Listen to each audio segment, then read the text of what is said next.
Buddy, how are you? This is Paul with Tree Awareness. I just want to let you know the new blog post is up at treeawareness.com.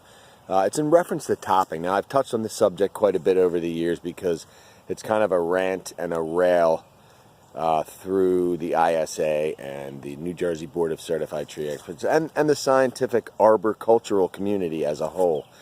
Topping is a practice and procedure that's considered to be outdated and actually unethical. So we still have companies out there, and despite us trying to educate clientele and such, and even the community, the arboriculture community, putting out releases and things like that to let people know it's a bad practice. You still have companies out there running around doing it and selling it, and actually there are even companies that are certified arborist companies that are still doing this, and it's considered malpractice by those of us who are in the know, if you will.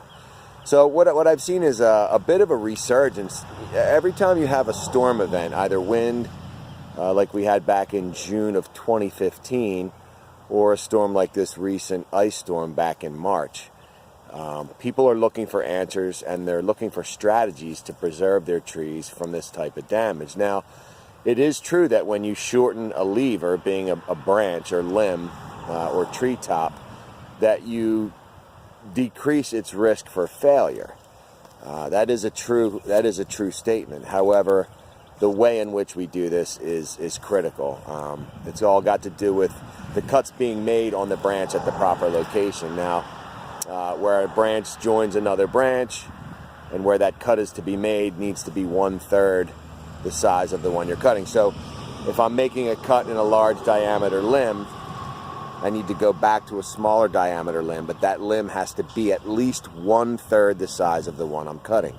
And there's even some variation within the species, and that's an arborist's job or duty, if you will, to know what that is and to know how each particular species responds to the pruning.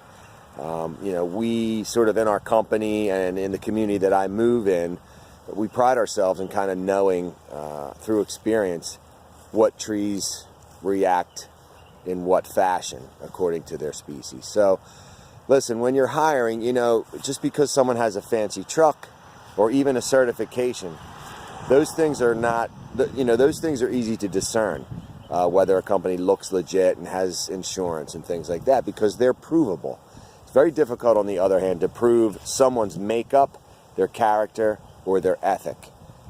It's tough to discern in a 5 or 10 minute estimate whether this individual is actually out to do the right thing or to sell you a job or service.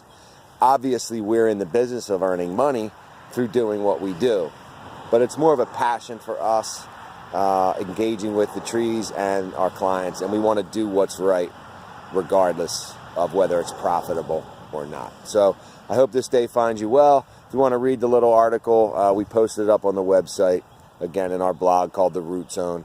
And I hope you enjoy this. And you can also subscribe to this if you go into the YouTube channel that we have created here and click subscribe. All right? Again, have a great day. Thanks so much for your time.